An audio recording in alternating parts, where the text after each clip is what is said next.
前一陣仔有幾落件醫美診所傳出甲人偷翕的代志，即陣佇咧台北捷運嘛有人真不輸鬼，摕手機咧翕查甫囡仔。若是佇咧高雄是有一個查甫人佇咧百貨公司偷翕這世假的查甫囡仔。律師就表示講，若是無經過人的同意，佇遐黑白亂翕，安尼上重是會當罰100萬。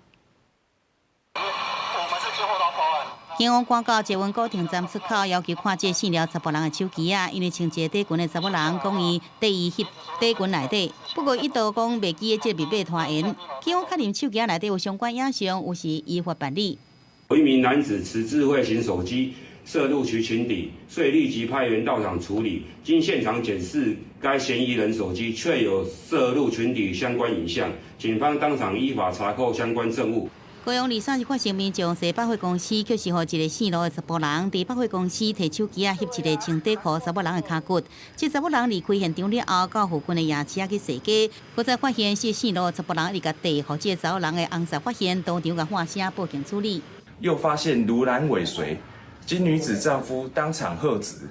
並發現盧男手機內存有相關影片後報警。警方到場後，將盧男帶返派出所調查。最近天氣真熱，民眾清查卻是真多不法之徒偷翕的目標。會比較在意說要不要穿出來，都穿安全褲。我會先快步離開，如果他跟着的話，可能才會想說下一步要怎麼樣。這個如果偷拍的呢，好，可能拍了裙底，然後可能又拍到臉，能夠讓別人去辨識出這個到底是誰，就有可能會被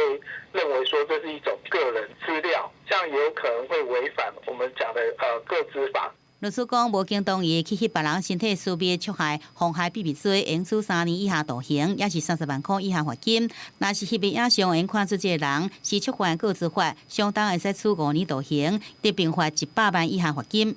記者綜合報道。